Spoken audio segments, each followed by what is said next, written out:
Derivatives के types यानी कि futures, option, swaps and forwards. Okay, तो स्वप्स को पहले अच्छे से समझेंगे। तो कि स्वप्स और फॉरवर्ड्स, अगर आप इन दोनों चीज़ों को समझ जाए, क्योंकि ये हमारा बहुत ढीला एक तरीके से कॉन्सेप्ट है, हम लोग को मेन जो चीज़ समझनी है वो फ्यूचर्स एंड ऑप्शंस समझना है, लेकिन स्वप्स और फॉरवर्ड्स समझना आपका जरूरी है। ओके, स्वप्स की बात करें तो स्वप्स एक डेरिवेटिव कॉन्ट्रैक्ट होता है। डेरिवेटिव्स का मतलब आप समझ गए, एक किसी भी अंडरलाइन एसेट का वैल्यू निकालना, प्राइस निकालना को डेरिवेटिव्स कहते हैं। तो स्वप्स एक तरीके से आप ये समझिए टू पार्टीज के या टू एक्सचेंजेस, पार्टीज एक्सचेंजेस आप कह सकते हैं, के बीच में कैश फ्लो और लाइबिलिटीज का एक तरीके से लेन देन होता है, उसको हम लोग स्वप्स कहते हैं। इसके अलावा फॉरवर्ड को समझे तो फॉरवर्ड का मतलब होता है आप किसी आज बैठे हुए हो और आप 3 महीने की एक कोई बेट लगा रहे हो, किसी भी चीज़ की बेट लगा रहे हो, बाइंग की बेट लगा रहे हो, सेलिंग की बेट लगा रहे हो, उसको हम लोग बोलते हैं फॉरवर्ड्स। एग्जाम्पल से समझते अच्छे से समझ आएगा। मुंबई में फ्लैट का रेट काफ़ी बढ़ रहा है, या आप अगर किसी भी फ्लैट को रेंट करना चाह रहे हैं तो उसका रेट भी काफ़ी बढ़ रहा है। तो आपने आज अगर बैठे बैठे ये चीज़ प्रिडिक्ट कर ली, कुछ भी पढ़ लिया कि आज से 3 महीने बाद मुंबई का रेंटल इनकम काफ़ी बढ़ जाएगी, या रेंट मतलब काफ़ी बढ़ जाएगा। तो आज फ़र्ज़ करते हैं कि रेंट आपका 3,000 रुपये चल रहा है, और आपको लगता है कि आज से 3 महीने बाद ये 6,000 हो जाएगा, जस्ट डबल हो जाएगा रेंट। तो आप आज अगर किसी भी मुंबई के लैंडलॉर्ड से बात करते और उससे कहते हैं कि आज से 3 महीने बाद मैं मुंबई में रहने आऊँगा, मेरा काम है, और मैं आपको 4,000 रुपये दूंगा, और वो मान जाता है। मान इसलिए जाता है क्योंकि उसे लग रहा है कि वैल्यू अच्छी मिल रही है। आज 3,000, जैसे आपको कोई भी चीज़ के लिए पैसे ज़्यादा मिल रहे हैं तो आप बिना मतलब सोचेंगे थोड़ा और हाँ कह देंगे। तो क्या था, अगर आपने उसे ले लिया और आपकी प्रिडिक्शन सही निकली, यानी कि अगर आपने जो कहा वो सही निकला कि 3 महीने बाद मुंबई का रेंट बढ़ गया, तो आपको प्रॉफिट होता है। और खुदा ना खास्ता अगर आपका प्रिडिक्शन गलत होता है तो आपको लॉस होगा। प्रॉब्लम तो ये फंसने लग गई कि इसके बीच में कोई भी अथॉरिटी नहीं थी। रेंट कम हुआ, लेकिन आज मैं अगर रेंट कम हुआ तो मैं अपनी बात से मुकर गया कि नहीं नहीं मैं आपको पैसे कम दूंगा, या रेंट बढ़ गया तो लैंडलॉर्ड मुकर गया कि नहीं नहीं मैं तो आपको नहीं दूंगा।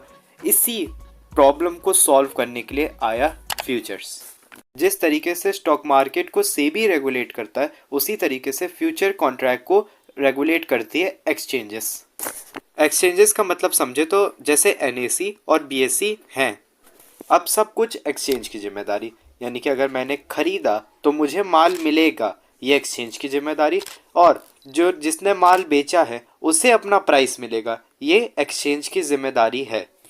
फ्यूचर कॉन्ट्रैक्ट के 3 टाइप होते हैं, दिस मंथ, नेक्स्ट मंथ और फार मंथ, यानी कि इस महीने, अगले महीने और इसके अगले के अगले महीने। फ्यूचर कॉन्ट्रैक्ट में एक चीज़ समझना बहुत ज़्यादा ज़रूरी है कि अगर आपने कॉन्ट्रैक्ट लिया है तो आपको ख़रीदना ही पड़ेगा। आपने जैसे कि रेंट पे लिया है, आपने बात कर ली कि 3 महीने बाद आप रेंट पे आएंगे, तो चाहे आपका प्लान कैंसिल हो जाए, चाहे कुछ भी हो जाए, आपको 3 महीने बाद उस कॉस्ट पे लेना ही लेना पड़ेगा। आप उसमें एलिगेशन नहीं लगा सकते हैं। अब अगर इसको स्टॉक मार्केट की भाषा में समझे तो जैसे अगर आपने किसी स्टॉक का फ्यूचर्स लिया हुआ है तो at the day of expiry, यानी कि जिस दिन एक्सपायरी होगी उस दिन आपको उस स्टॉक की डिलीवरी लेनी ही लेनी पड़ेगी। इसी के लिए एक वर्ड आया ट्रेडेबल, यानी कि आप फ्यूचर कॉन्ट्रैक्ट्स को ट्रेड कर सकते हैं। अब इसमें प्रॉब्लम ये आई, मुझे पता चल गया मेरी प्रिडिक्शन गलत है, मैंने आज कॉन्ट्रैक्ट ले लिया, लेकिन मुझे आज से 3 दिन बाद पता चला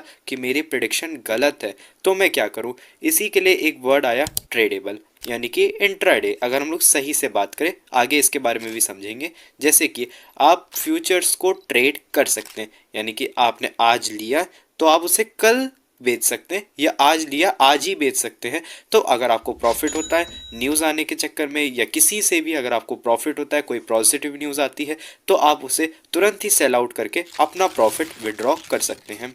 फ्यूचर्स की सिर्फ एक ही सबसे बड़ी प्रॉब्लम थी कि द डे ऑफ एक्सपायरी आपको स्टॉक की डिलीवरी लेनी ही पड़ेगी, यू हैव नो चॉइस। लेकिन इसी के लिए एक नया वर्ड इंट्रोड्यूस हुआ, ऑप्शंस। ऑप्शंस का मतलब जैसे कि नाम में ही है ऑप्शन, जैसे कि आपके पास ऑप्शन होगा खरीदने का या नहीं खरीदने का। ऑप्शंस को अच्छे से समझते हैं एग्जाम्पल से। जैसे कि एक कंपनी है, अगर आप समझे, जैसे वो 2100 रुपये में ट्रेड कर रही है, अभी लाइव प्राइस बता रहा हूँ मैं आपको, तो आपको उसके लिए कुछ मार्जिन देना पड़ेगा। मार्जिन उसका 10% निकलता है, यानी कि 200 या 210 के अराउंड मार्जिन निकलेगा, और आप एक्सपायरी के दिन का वो कॉन्ट्रैक्ट ले लेते हैं। अब एक्सपायरी के दिन अगर स्टॉक का प्राइस 2500, 2600, 2700 अगर पहुंच जाता है, तब आपने जो स्ट्राइक प्राइस सेलेक्ट करी होगी, जैसे आपने स्ट्राइक प्राइस सेलेक्ट करी थी 2150 की, तो आपको प्रॉफिट होता है। प्रॉफिट क्यों होता है? क्योंकि आपने जिस स्ट्राइक पे ऑप्शन खरीदा होगा, अब उससे काफ़ी ऊपर चल रहा है स्टॉक का प्राइस, तो आपको इससे प्रॉफिट होगा। ऑप्शंस 2 टाइप के होते हैं, call option, put option. Call option का मतलब होता है बाइंग, यानी कि ऊपर जाएगा। पुट ऑप्शन का मतलब होता है सेलिंग, यानी कि नीचे आएगा। अब स्ट्राइक प्राइस अगर आपके पास है तो कॉल और पुट के अंदर भी बाइंग एंड सेलिंग चलती है। स्ट्राइक प्राइस का सीधा मतलब होता है कि जिस सर्टेन अमाउंट का आप एज एन ऑप्शन ले रहे, जहाँ पे आप प्रिडिक्ट करते हैं कि मार्केट वहीं पे आएगा या आपका स्टॉक वहीं पे आएगा। अब इसमें भी 2 चीज़ें जो आपका समझना बहुत ज़्यादा ज़रूरी है। पहला इंट्राडे, दूसरा डिलीवरी। अगर हम लोग इंट्राडे का ब्रेकआउट करें तो इंट्राडे का मतलब होता है इन अ डे। इंट्राडे यानी कि 9:15 से लेकर 3:30 बजे तक इंडियन स्टॉक मार्केट के ओपनिंग टाइम्स में आप ट्रेड कर सकते हैं एज एन इंट्राडे। इंट्राडे आप ऑप्शंस के साथ भी कर सकते हैं, फ्यूचर्स के साथ भी कर सकते हैं और स्टॉक्स के साथ भी आराम से कर सकते हैं। अब डिलीवरी की बात करते हैं। डिलीवरी का मतलब होता है 2 तरीके से, पहला शॉर्ट टर्म, दूसरा long term. Long term delivery trades का मतलब होता है कि आप लॉन्ग टर्म में इन्वेस्ट कर रहे हैं, यानी कि किसी स्टॉक्स में। ओके, अब अगर हम लोग शॉर्ट टर्म डिलीवरी ट्रेड्स की बात करें तो आप ये ऑप्शंस में भी कर सकते हैं, फ्यूचर्स में भी कर सकते हैं और हर जगह कर सकते हैं। इसमें रिस्क यही होता है कि आपका अमाउंट अगर अगले दिन गलत जगह पे खुलता है या कोई भी गलत न्यूज़ आती है तो आपको लॉस हो सकता है। Even short term delivery trades पे प्रॉफिट की भी कोई कमी नहीं है, आपको अंधाधुंध प्रॉफिट हो सकता है, लेकिन ये आपके as a risk reward ratio के हिसाब से डिफाइंड होना चाहिए। सो बस गाइस, इस वीडियो में इतना ही। आपको मुझे बताना था डेरिवेटिव्स के सारे टाइप, इंट्राडे, डिलीवरी, एफएनओ क्या होता है। आई होप आप सभी को अच्छे से समझ आ गया होगा। आने वाली वीडियोस में और अच्छे से इन सब चीज़ों को समझेंगे, ऑप्शंस किस पे निर्भर है। Thank you.